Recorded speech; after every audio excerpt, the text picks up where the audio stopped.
Welcome. I am Charlie O'Donnell, and I'm a partner at Brooklyn Bridge Ventures. Just to give you a quick little background, Brooklyn Bridge is a fund that focuses on seed and pre-seed investments in and around the New York City area. We are a generalist fund. We'll do everything from consumer to enterprise. Happy to look at your Web3 product. Happy to be skeptical about it, but we try and ask good questions.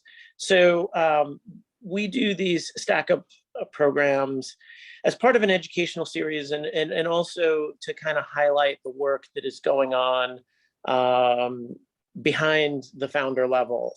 Founders tend to get a lot of visibility, but it's a lot of good folks who are really doing the day-to-day work and creating the products that you know and love. And I've got two of those folks right here, Kate and Adam, and I'm going to ask them to give each a quick sort of 1 or 2 line intro, and then we'll get started on some actual work here. So Kate, why don't you kick us off? Thanks, Charlie. Happy to be here. So my name is Kate Zasada. I'm a group product manager at Zapier. I oversee our growth and revenue teams, so everything kind of top of funnel. And I live in upstate New York these days. But Zapier is a platform for automation. So we've got integrations with thousands of SaaS products that you probably use, and we make it easy to make those pieces of the software come together and work for you.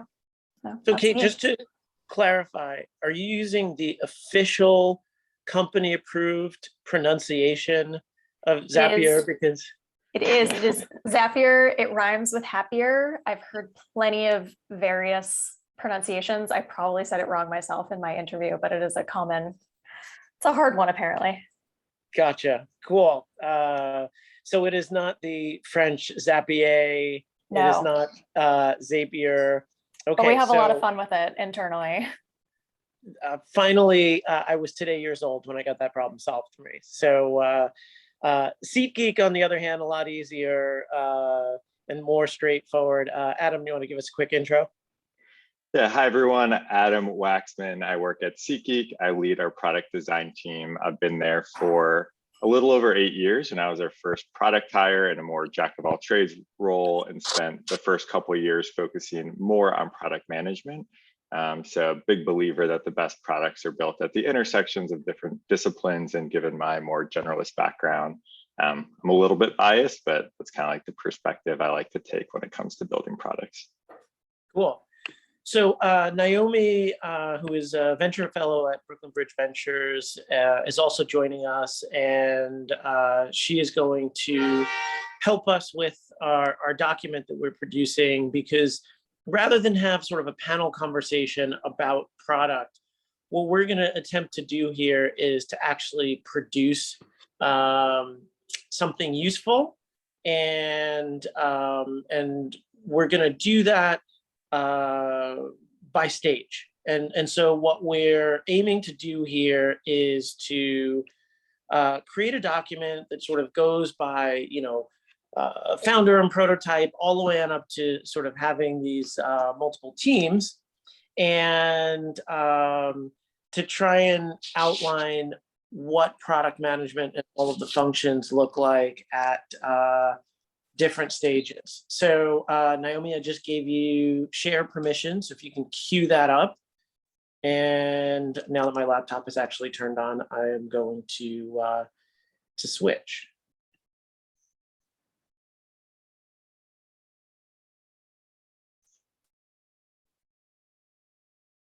I gotta say, the Zoom switch device feature is maybe one of my favorite new features over the last year, and I use it often.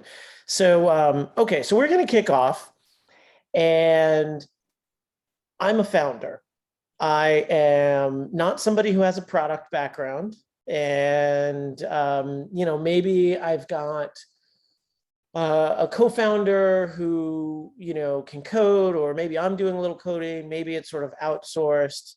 And just to kind of set a perspective here, like the actual product function, what types of things, like if you were to say to a founder, listen, like you need to be spending some time doing X, Y, and Z, because as a founder, you're kind of wearing many hats. What is the product function as described to a founder who has to like play that role on Tuesday afternoons? Adam, you want to attempt to help us out with that? Yeah, I would say like setting the vision is the first thing that comes to mind. Even if they're not a product person by nature, I think that before a product has launched, before a product has reached product market fit, it's really the founder's role to set that vision, inspire the team to build an experiment towards that product market fit. In addition to setting the vision, I think talking to customers and really understanding what is the problem area, what are the opportunities to work towards as well. Gotcha. So when you say set the vision, my vision is to ramp this up to 1 million users, get to unicorn status, IPO at some point. That's sort of what I can see in the future. Is there like a product specific sort of definition of like what is a vision? What does that mean? Now, that's a good question. I don't have off the top of my head like a specific template or something more specific in mind, but I think mostly like an articulation of the target audience, an articulation of the problem or pain point, and kind of why there is an opportunity, like what success looks like in terms of finding that product market fit. Gotcha. So maybe in the field category, we'll sort of say like this is a stage where we're trying to figure out vision and identify vision, which is who's using this and why, and kind of what are they getting out of it ideally? What is it doing for them? That's the kind of end goal that we're trying to visualize here. Kate, do you have anything to add? Yeah, I think what first came to mind for me was who are our customers and like why is what we're doing different from the existing market, and really just like talking to those folks, understanding the market and clarifying our differentiation and why we're different and exciting. Gotcha. If I'm really early, and I don't know if you guys have sort of done any consulting or advising on the side, or what the sort of smallest bits of work that you've done for early stage companies. Do you think, as I think about my team, right, where I'm founder, I'm playing product manager, is it worthwhile to get a product focused advisor or consultant, and what things might you have them do early on at this point?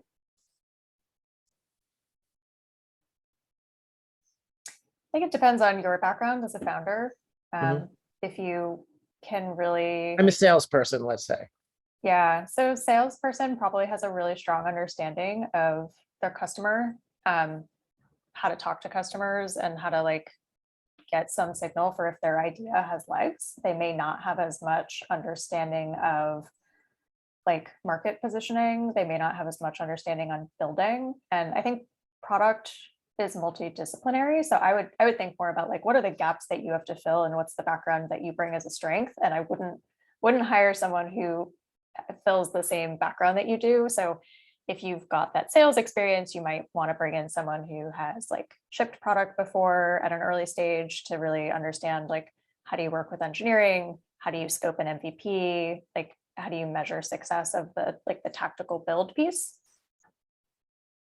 So, you bring upon something that I think is interesting, and a lot of people who don't come from product backgrounds realize, and maybe we can keep this in the sort of team and role category, that the product, and you brought up 3 things, and there's probably even more.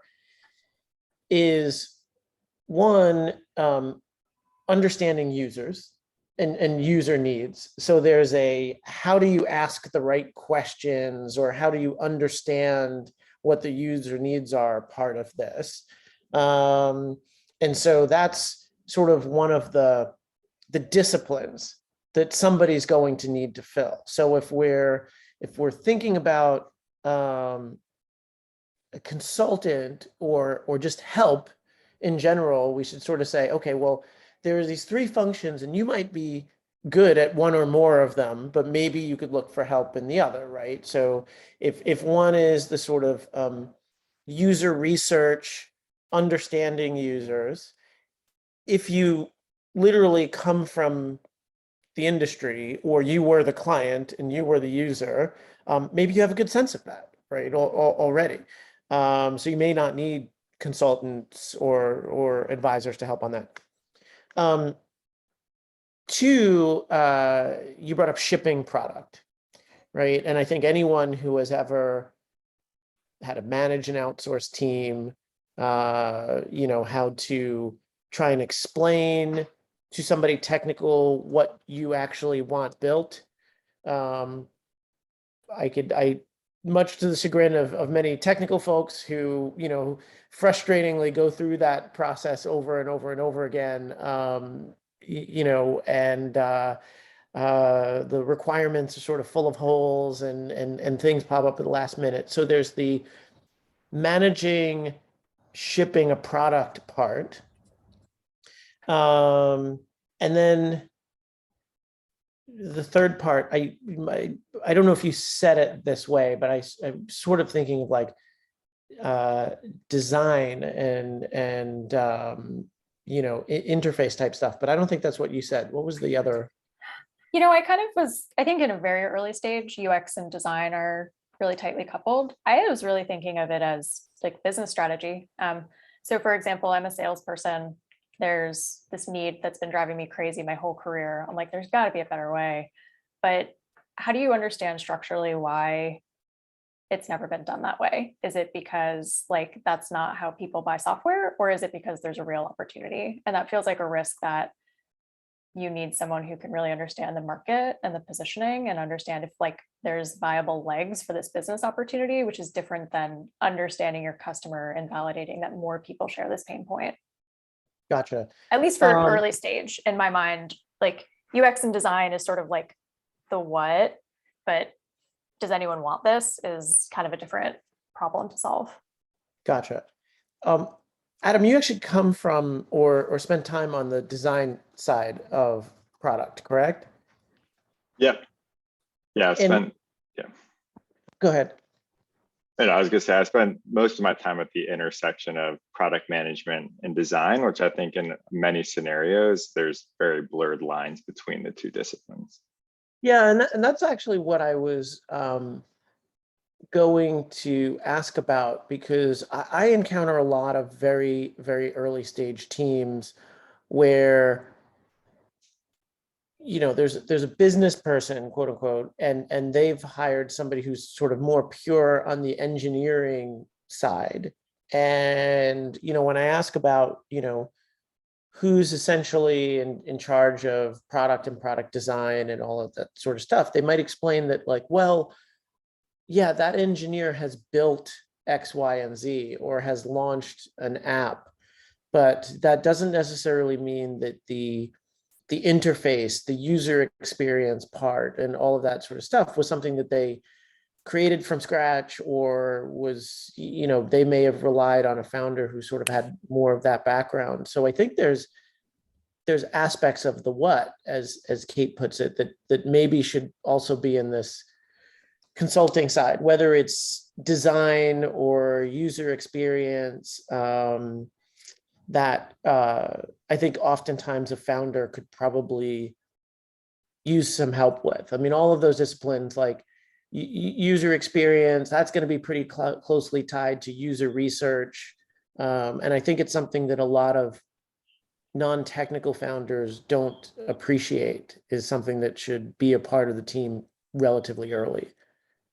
Yeah, I agree. I think one of the classical like Venn diagrams in product development is that great products have to be at the intersection of like the business viability of a product, like desirability or usability of a product, and then the feasibility of a product. And I do think you need all three of those for a product to be successful and company to be successful long term. And yeah, trying to figure out like where are the gaps on the current team. Maybe it's more you have a business or sales oriented founder with a really good technical co-founder as well, but there's that gap in terms of really understanding the user needs and like building an elegant solution that there's actually like demand for, solves that problem well. I think also there's great ideas with there's like very technically oriented teams that are solving problems, but they're not doing so in sustainable ways from a business model perspective. And they end up going out of business in 2 to 3 years once their funding runs out or getting acqui-hired. So I think all three pieces are really important. And just as Kate said, depending on the team dynamics, like what are the gaps that need to be filled?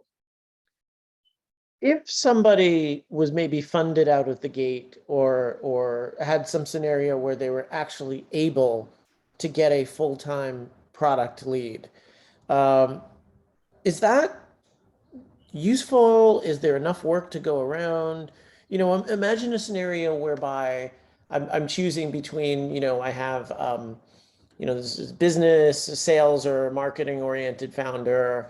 I've got, sort of a technical lead, and maybe I have budget for 2 or 3 other people. And maybe my default was to assume that that's, 2 or 3 other engineers. Do you think it's worth swapping out one of those engineering heads for somebody to lead product if product isn't the background of either the business or engineering person? Is there enough work to go around early on? Yeah, I mean, this is an overgeneralization, but my heuristic tends to be that for early stage product companies, the 2 most valuable types of employees are builders or sellers. And I think in terms of builders, that like engineers and designers are going to help you build stuff to experiment with and get feedback on your early hypotheses, and are the most valuable types of people. I think that's an overgeneralization, and there are other important parts of the business as well. But I do think that a lot of the like true product management, talking to users, understanding customer pain points, breaking that down into risky assumptions and hypotheses to test shouldn't be outsourced to like a more junior early hire. I think they should be more of that like co-founder, founding team type of person. I do think at some point having somebody who helps with the execution of that vision can be helpful and more of like a project management type of role. But I think outsourcing kind of the pure product management part of things is dangerous and not a great idea if you can avoid it. Gotcha. So one of the founders needs to be really close to the user feedback process. Yeah. I think I'll throw in it depends out there. Good old product management. If you get 2 of us in a room, we'll not always have the same perspective. I agree the founding team needs to be really close to it. I think it really depends on the profile of the early PM you bring in. You need someone who is willing to roll up their sleeves, perhaps contribute to design, perhaps like contribute to sales. And I think that's true of any early startup employee. They should be a little bit of a jack of all trades and be willing to just roll up their sleeves on whatever is most important.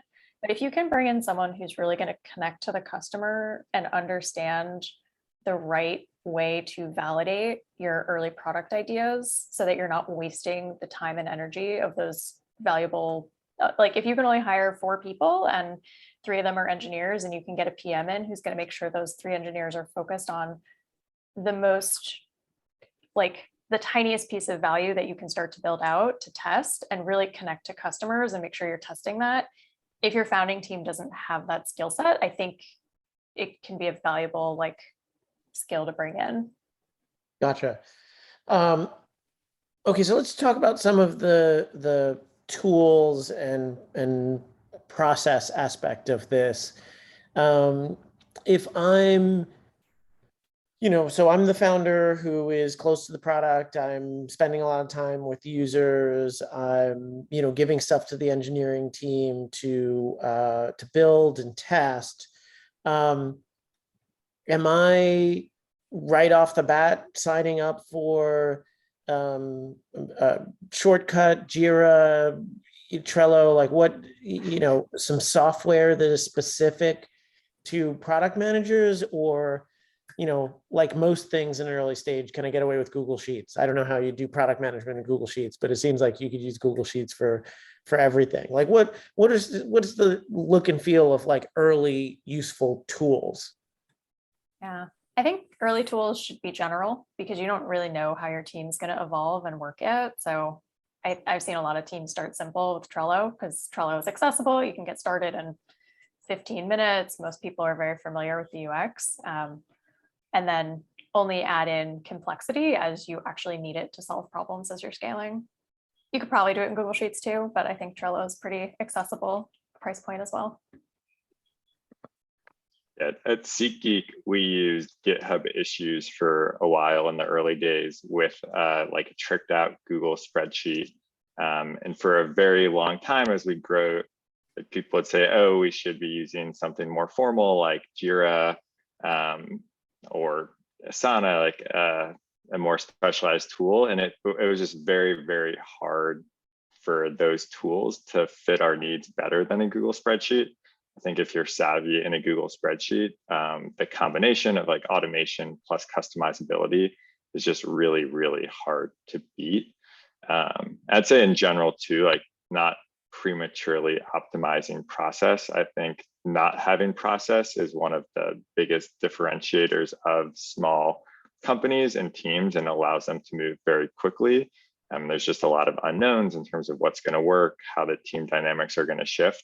So I would say, yeah, Google spreadsheets, combination of something lightweight like Trello. And Jira is actually pretty good these days, the like lightweight version. I've seen a lot of teams have success with the like GitHub issues and GitLab issues as well.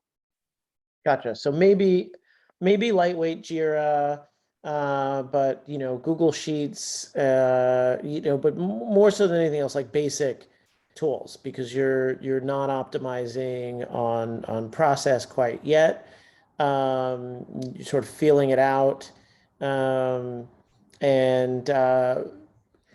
what about the actual sort of team dynamics at this stage? Like when you're thinking about processing that user feedback, are we doing stand-ups? Is there sort of a product meeting, a user processing, a user feedback processing meeting? Like what should be the kind of cadence of collecting, and also if we're not super optimizing on process, are we doing sprints, packaging up for sort of the next build? Like how do you manage that aspect of this?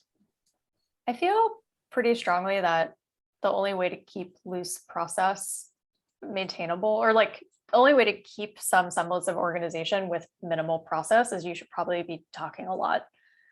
You should probably be doing a demo every single week. You should probably be talking to customers every single week. You should probably be reflecting on what you've learned and what you need to change every single week. Like pre-launch, you should be hyper focused on getting that MVP and making sure you're learning from customers. And I think you can get away with minimal documentation, minimal ticketing, et cetera, if you're probably talking live as a team every single day about something. Gotcha. And when you say doing a demo every single week, are you suggesting we demo to customers? Is the whole team getting together? And yeah, I was thinking of the typical Scrum process of on Monday, we talk about what we're going to build. And then on Friday, we show the progress we made to ourselves as an accountability measure. But I do actually think that probably gets paired with, okay, in the next week, whatever we built, we go show it to customers or get feedback and iterate on the next thing that we're going to build together. Because, pre-launch, you need to existentially figure out who you are, I think that's very high urgency, and that demands like, let's just talk a lot and keep making sure we're pointed in the same direction often. Gotcha. Adam, when I'm getting all this sort of user feedback and I'm getting sort of requirements and kind of planning out my build, is that scoping document, is that what I'm keeping on, sort of a Google Sheets? I mean, how do I sort of figure out what needs to be built, and where to store that information?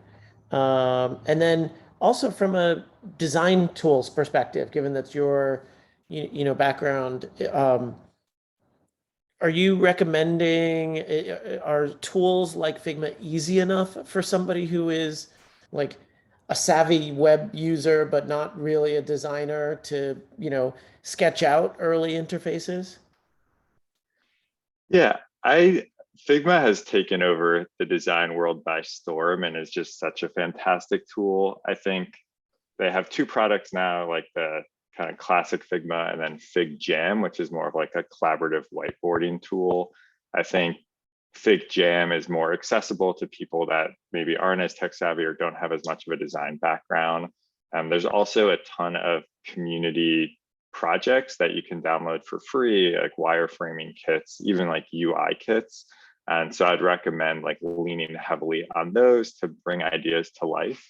And I do think if you find the right kits,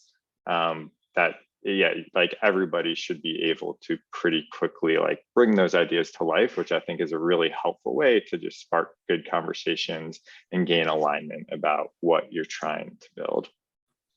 Gotcha. Cool. All right, let's go to our next stage, because we've sort of, we're at this sort of pre-launch stage, or, sort of alpha, beta kind of thing. And actually, before I jump into that, so we have some users, some people that we're demoing to. Do you guys recommend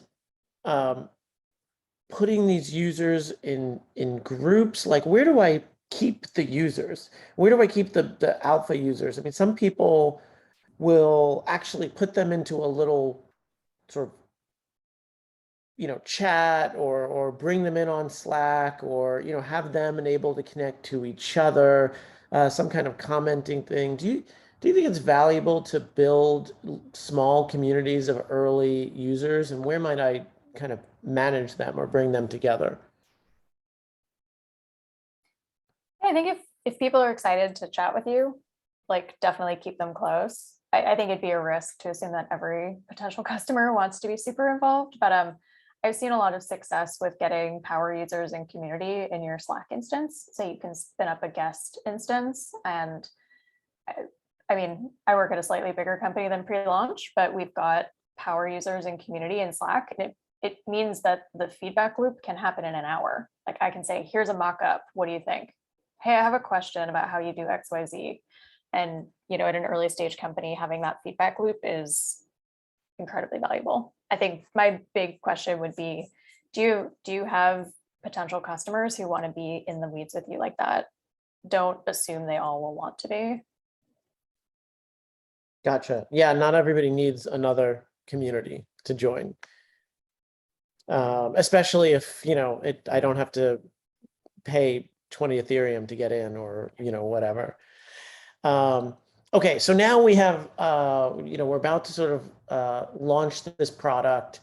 We're going to get massive amounts of users. So I think the first thing that comes to mind from a tool perspective is when you actually start to get a little bit of a critical mass and you're not able to talk to every user, what are some early tools to sort of track and get that feedback and see what's going on with my user base from either an analytics, feedback, sort of bug tracking type perspective? What am I using?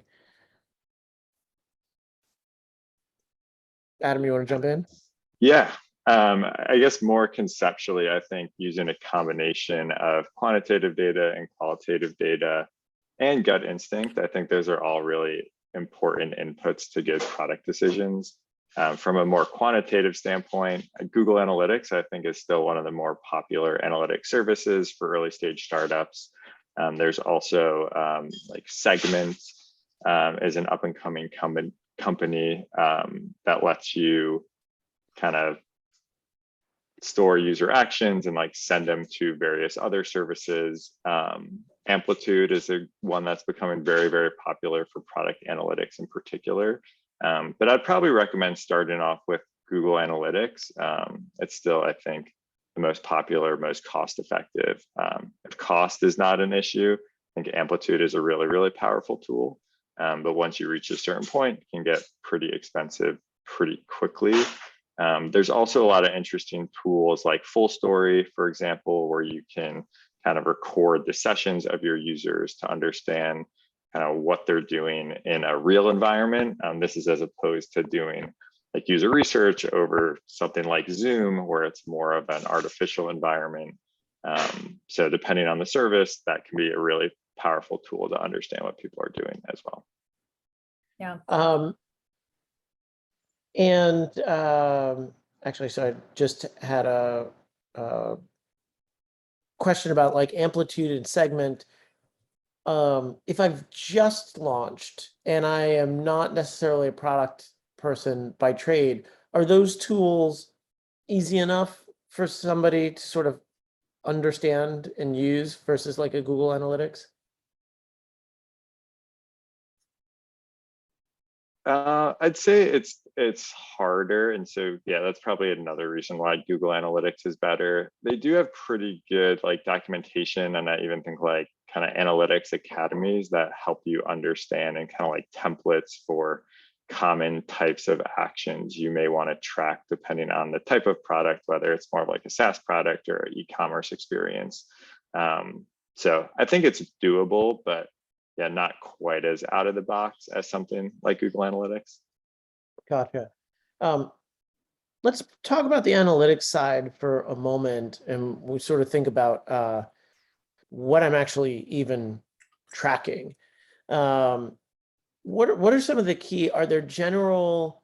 Obviously every product is a little different, but just early on, what are some of the key points that I should be trying to figure out? Like I feel like people, always tracking time on site, and I'm not sure, maybe that's meaningful for some products, not others. Are there kind of rules of thumb of like what we should actually be tracking? I think, a lot of it's dependent on your business goal, but start simple. So what is success to a user? Like, what is that? Is it completing an action? Success to you as a business is different, but like identify success for a user first, and then figure out what are the steps leading up to it. And then you can start to actually build out your funnel of someone shows up, they found us on the website, then they signed up, then they were able to find success in our product. And really just like, what's your one metric? Adam talked about vision, but it's like, what's your one North Star metric that as a business means you're growing and your customers are finding success? So keep it simple, only add complexity as you absolutely need it. I think that's a really interesting way to position it, and I haven't heard too many people say it this way. So many founders, or when I jump into a board meeting, we think about like what we want the user to be doing or what we want to drive as a business. But at the end of the day, the user showed up trying to get something done, and hopefully those things align.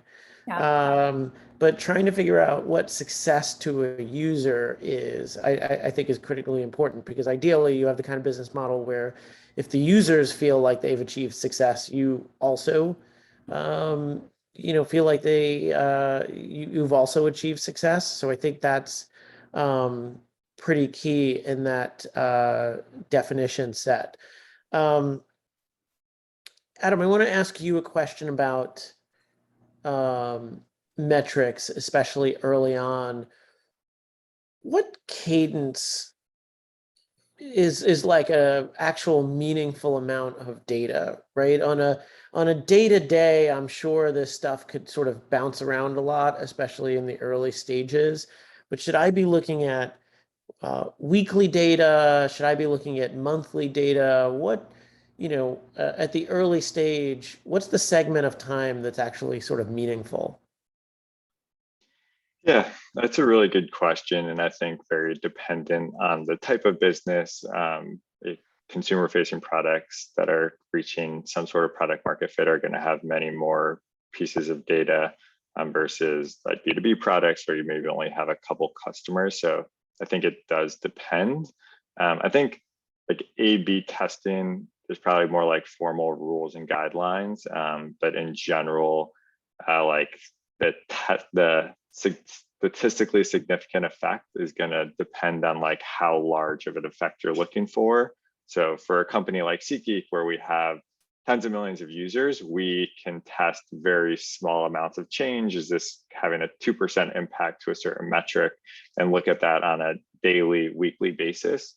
But for smaller startups, you're probably going to want to be testing like larger hypotheses of like, does this have a 200% or 50% change to whatever metric we're looking at, and kind of play with the variables of like how big of an effect is meaningful and feasible given the current amount of users you have, and also what you're trying to do with that data as well. I think ultimately kind of like back into what decision will this data help you make, can help you decide what is the right timeline to look at. I think super early on, not getting like bogged down in metrics. So I think like everybody, it's almost like when you buy a stock or something, you're looking at the change in price every single day, but that's not super meaningful. What's more meaningful is how it changes over the long term. So I'd say similarly, try not to get too bogged down in the variance in metrics, and maybe decide on like a weekly cadence or a monthly cadence, just depending on what it is, to see if your hypotheses are proving to be successful or not. But focus more on actually like understanding user needs and testing that hypothesis by building something versus looking at the data, especially super early on when you probably don't have too many like meaningful data points. Gotcha. You mentioned A/B testing, and I'm sure that, at the stage of maturity of companies like Zapier and SeatGeek, you probably have specific tools for doing the A/B tests and stuff like that. Is there anything early on, tools-wise, that companies might actually look to a specific piece of software to do an A/B test, or is that something that your tech team is going to kind of cobble together manually? A hot take that I would strongly advise early stage companies to not be A/B testing. The number of users that you need to get meaningful results is really high. So maybe if you have a couple tens of thousands of users, you could do it and get significance. But even at Zapier, there are certain parts of the product that don't make sense to A/B test because they don't get enough usage. So Google Analytics has a pretty good built-in A/B testing tool to start with, and that may be enough to like test your marketing campaigns and things. But I think people get really caught up in A/B testing, and you might actually learn faster by just getting in front of a customer and talking to them, or making a smart decision. If you think something is going to be a better decision, like, and you have a pretty strong reason why, like, I don't know. I worked at a small company that was trying to run an A/B test on email subject lines, and it got sent like 50 times a week. So I popped it into a calculator and I was like, you're going to get results in 20 years. Like, don't waste your time. Just make a decision, move forward, because it wasn't really that impactful when you're only sending 50 emails a week, right? Like, figure out how we grow and get more folks to send those emails to before we optimize things like that. Gotcha. So maybe we'll put that in the A/B testing and sort of the flywheel building stage, or early scaling, because it's, we probably don't have enough users to do that before that. I'm going to shift gears a little bit because we've been sort of filling this sort of down, and I want to talk about team and maybe go across. there are, Kate, you're a group product manager. You're focused on different, parts of the product, and I want to give a little bit of an explanation to like how product organizations develop over time. And so, my first question is, what's the litmus test for when you need a full-time product hire? Like, at what point should a company consider having somebody with a product background be their first full-time hire?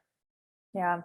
I mean, I think I default to Adam's first answer of like, it's probably not your first hire. You probably want to get builders in first. But I think a lot of it is based on needs. I would wait on a lot of these things. I would wait until you have a real problem to solve and then solve that problem, either with a person or with software. So if you're finding that the founders just don't have enough time to go talk to customers, or you're talking to customers, but like the things that you choose to build aren't moving the needle, or we're having a lot of trouble like actually communicating what we need done to our development team. I think those are pretty valid problems to say like first PM hire.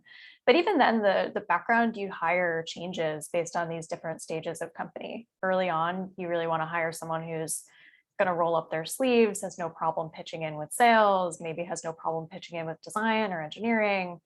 And then, post pre-launch, you probably hire generalists, people who have worked on different parts of product, but maybe are less inclined to go work on different parts of the business.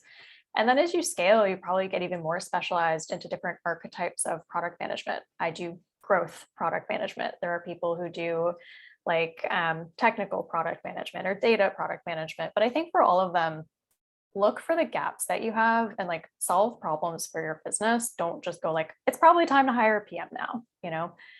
We're hiring data PMs for the first time because we're realizing that this is a gap. We want this skill set. There are people with a specialized skill set. Let's bring them in to solve a real problem instead of like hoping that they're just going to like find a way to be useful and successful. Gotcha.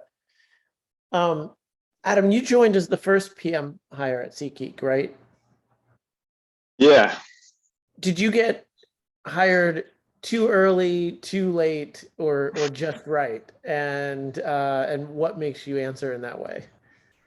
Yeah, I think it was just right, and kind of a unique situation because our CEO and my manager at the time was a product-oriented CEO, and SeatGeek had already reached product market fit, and I think it was one of those like problems to be solved where the company was growing. He was spending more and more of his time on recruiting and fundraising and all that type of stuff. So he didn't have as much time to focus on product stuff.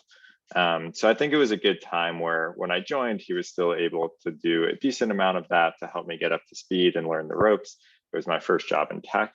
But then like pretty shortly after, he kept on getting like more and more removed from the product process, which created an opportunity for me to lead, especially on the more executional stuff. But he was still able to kind of like provide that vision. And that was really, really helpful for like many years beyond that, even when he wasn't as involved in the day-to-day. So yeah, I think that worked really well. And I was also the type of person that Kate mentioned of a very like generalist, jack of all trades, willingness to roll up my sleeves. It was my first job in tech. I was like super eager. I actually did a little bit of front-end development and design in addition to product management. So yeah, I think it was good timing.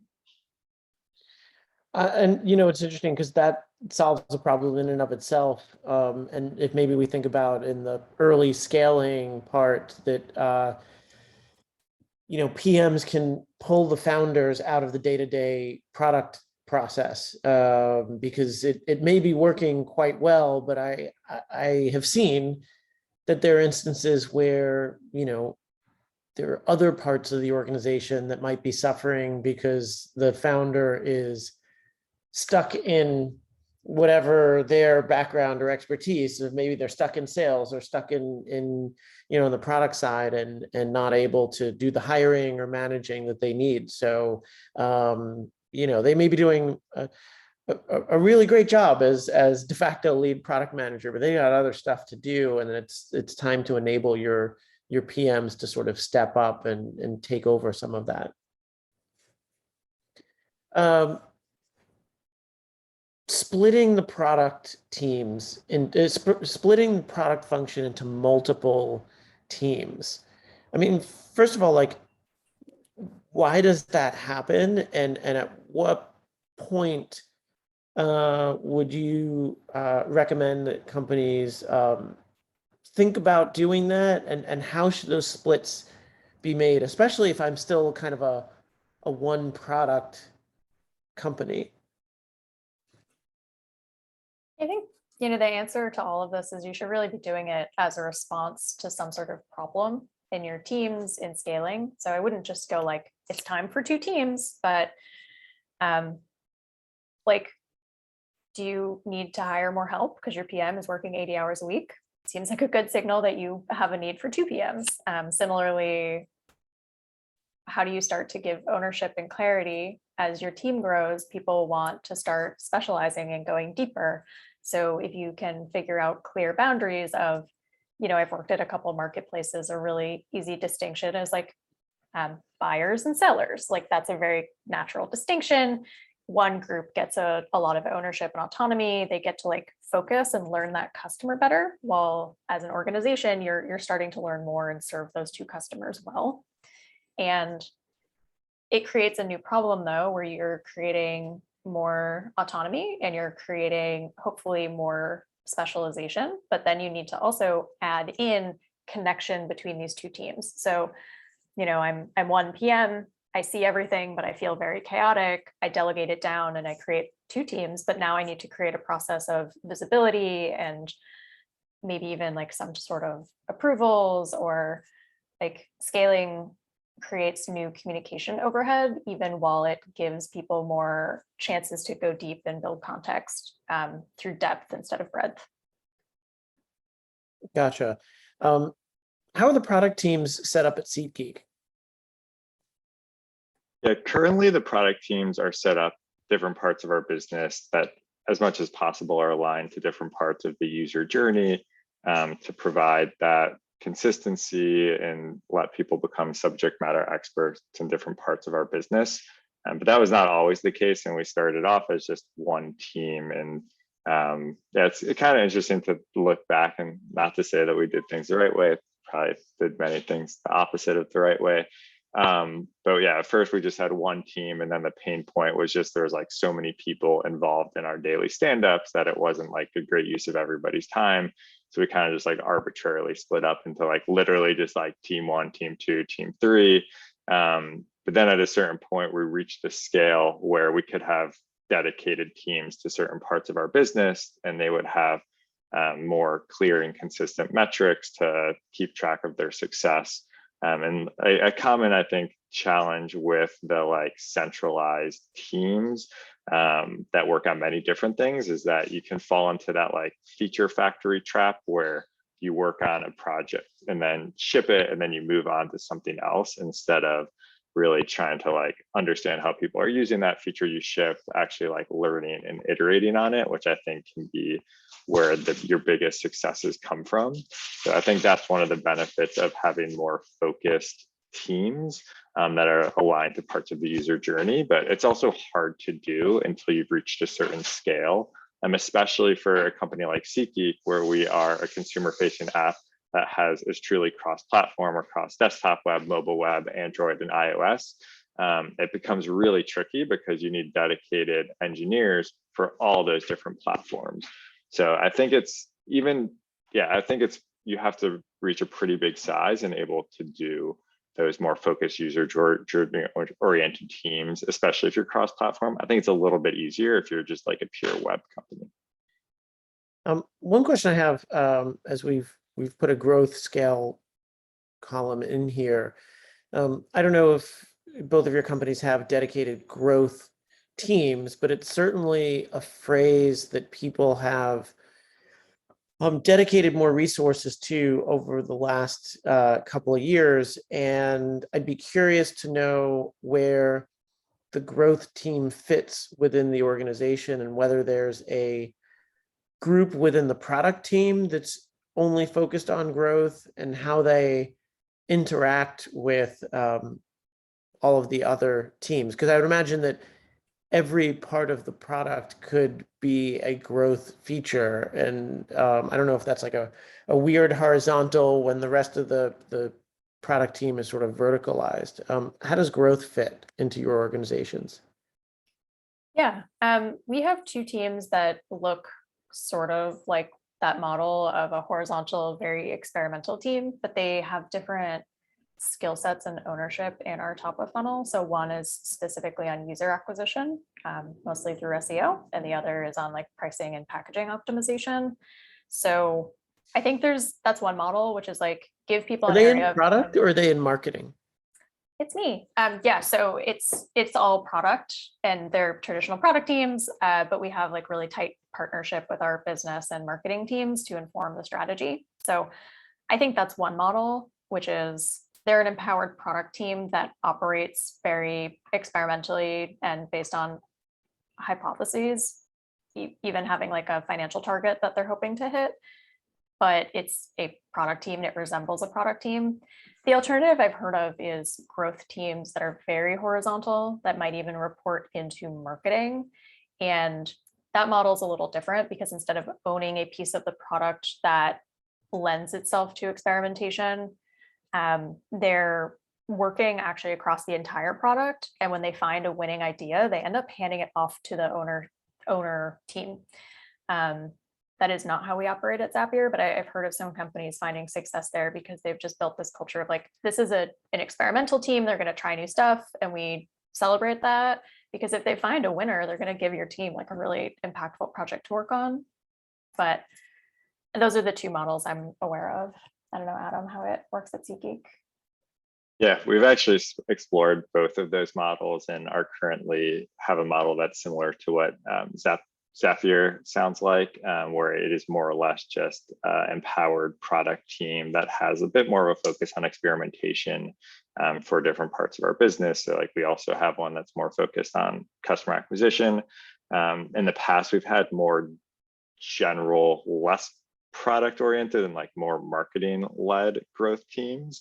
I think they can be successful, and we did have some success with that, but I think the challenge was it was more focused on like business goals and not really truly understanding user goals, which tended to be more like short-term metric optimization, but having like long-term negative ramifications for the quality of our product, which ultimately impacts the like long-term quality of our business as well.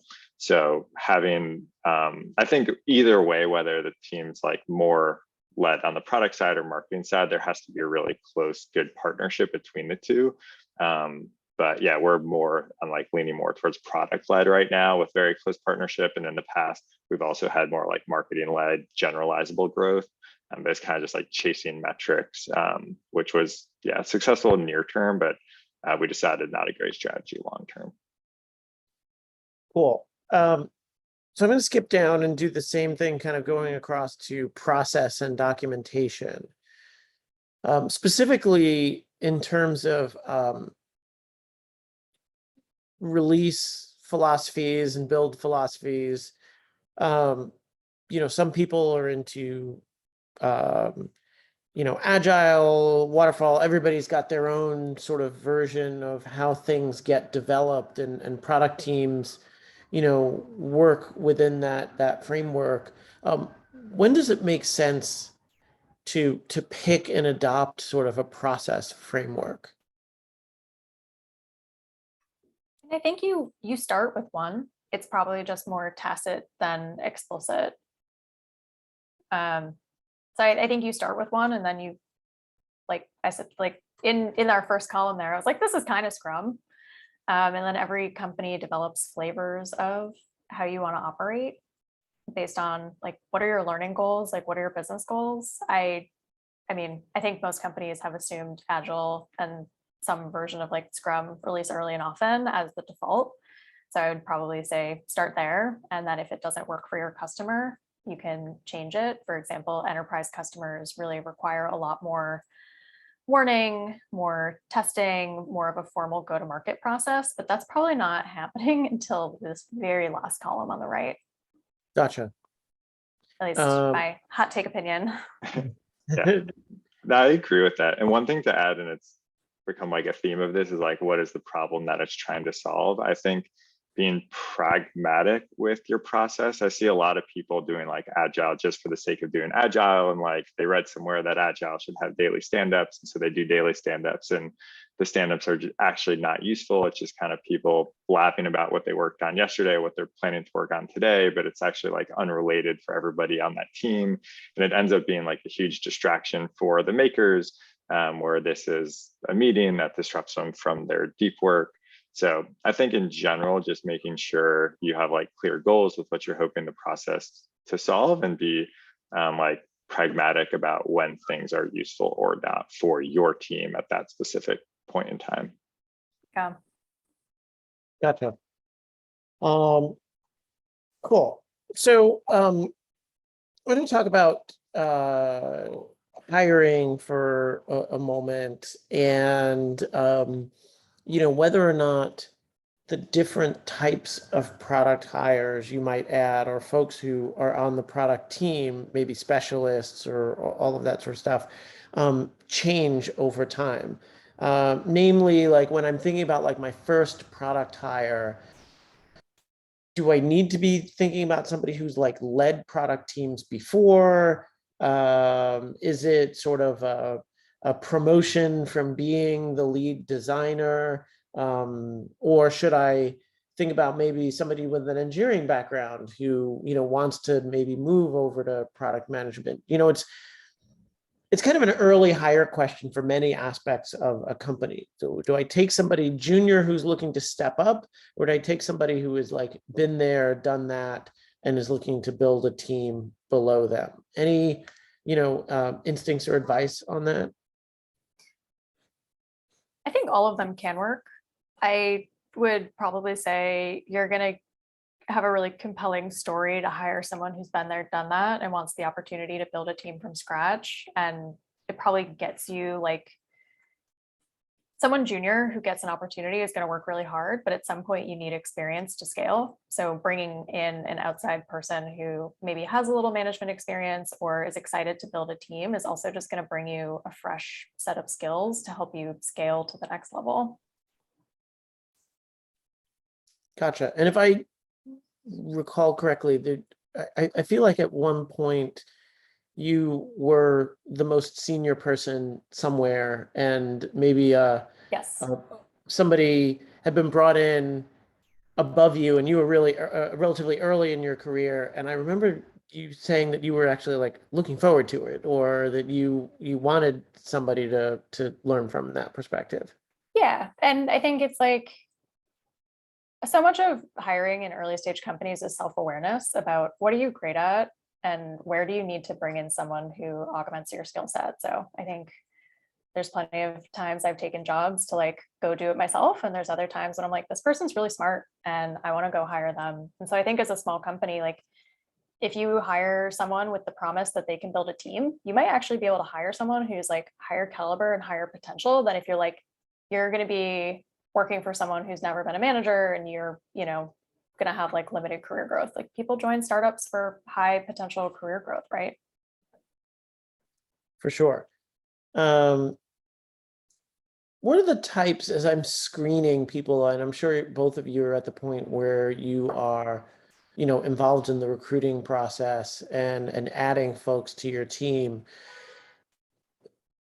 For somebody especially who is doesn't come from a product background, do you have any tips on vetting product people, and what I should be looking for in terms of the qualities of the right product people to add to a team? Adam, do you want to take a stab at that first? Yeah, I think a skill set that applies for all different types of product managers is being a good communicator, and that's something that is easy to screen as part of interview processes. I think beyond that, yeah, it kind of goes back to what type of product hire. Is it the like generalist versus a specialist? If it's a specialist, what flavor? That like technical oriented, data oriented, design oriented. I also think another more general thing is just like someone's passion about great products. Like I find that's a great heuristic. Like who are the people they follow on Twitter or blogs that they follow, or when you ask them what's a recent product that has inspired you, I think it's pretty easy to see who are the people that are giving just kind of like generic answers that they're thinking on the spot versus people who like are constantly playing around with products and like have a million things and are trying to pick like which one to pick. So I find that's a great heuristic for yeah, just like people who are excited about great products, I think build great products. Yeah, I think it's a great one. I'll also add like a strong sense of ownership and growth mindset, especially at a growing company. Like you want people who are going to say, oh, this didn't go well, so how do we learn and make it better? Because I think that applies to the product. We shipped something, didn't go well. How do we learn and make it better? It applies to your growing company. This process isn't working anymore. How do we make it better? And really just thinking about like continuous improvement is something that, I mean, I guess I do growth work, so I think about it a lot, but it's like, it applies to the product, but it also applies to your organization. Like, is this person going to help you grow and be excited about like how we make the company better as it grows? Do you think it's important in hires to make sure you've hired somebody who comes from a similar product, or is a good PM for any product because they have just a solid communications and ownership skill set? I think it depends on your team. So for example, right now, I'm looking to hire someone who has like an upmarket enterprise background because it's a gap in our team skill set. And so across many people, you want to have rounded skills, but for any individual, you might not decide not to hire them because of a sales background or not. So I think it's almost like across all of the people on your team, do you have all the expertise that you need?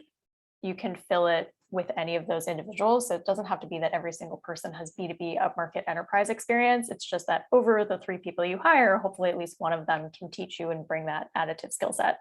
And the next hire might be different. You might say, oh, wow, we need to get better at experimentation. So I want someone with a background in experimentation so that across our entire team, we have the skills we need, even if an individual doesn't have them.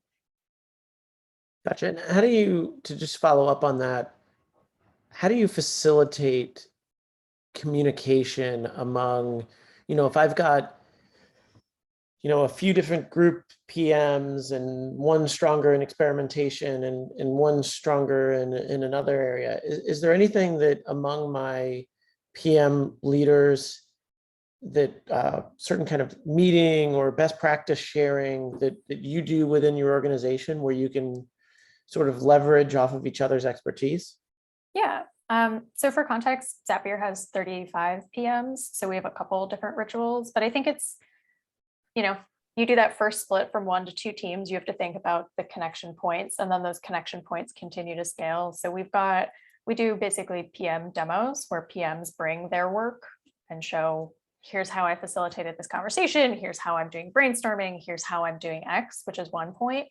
And then I think as you start to build up expertise, you almost have your own brand internally where I'm like, oh, you're doing XYZ, you should talk to Charlie. Charlie's going to like have great input here. And so facilitating that culture of sharing and mentoring and giving back, and really a culture where it's okay if you don't have the answers, because what we really value is that you're being collaborative and like getting the best outcomes as a team instead of being competitive with each other as a team. Gotcha. One additional resource worth mentioning, there's a great product community led by this guy, Lenny Rachitsky. And he has a newsletter with over 100,000 subscribers. He was a product lead at Airbnb. So I think ideally you have those rituals within your company because it's going to be more context relevant. But he has, in addition to the newsletter, a Slack community. That's a great way to share and learn with other product people as well. Gotcha. And that's CHIT. How do you spell his His last name? Let's see, Lenny, RACHIT. Oh, Rechitsky. Okay. Rachitsky. Yeah, I might have been mispronouncing it. Yeah, another learning resource we've been using a lot is Reforge. We're lucky our company pays for a subscription. And I think regardless if it's Reforge or another one, the idea that everyone in the company has access to a shared resource like Reforge or Udemy or whatever has been, it's been valuable because I've seen the content, I know it's good, and then I can say like, hey, I think you should take a look at this. Or as they add new content, we have this like learning resource. But I think that's a little bit of a bigger company type thing to do. Gotcha. So first of all, thank you so much for spending time with us today. We have recorded this and we will go back, and there's way more information you gave us that we could possibly keep up with as we're doing this live. So we're going to go back and sort of fill out the sheet a little more. But one question I'll leave off with is, are you guys currently hiring for product? Always. We're hiring. Yeah, we're hiring multiple levels, entry level through senior, growth, core product, whatever you'd like. My email is kate.zasada@Zapier. So first name, last name. Email me anytime. I want more New Yorkers on the team. Yeah, same here. We're hiring across the board. My email is adamw@SeatGeek.com. Gotcha. Cool. Thanks so much for joining us. Really, really appreciate it. And yeah, we will get this up soon. All right. Enjoy your day, guys. Thank you. Really enjoyed this. Have a good one. Yeah.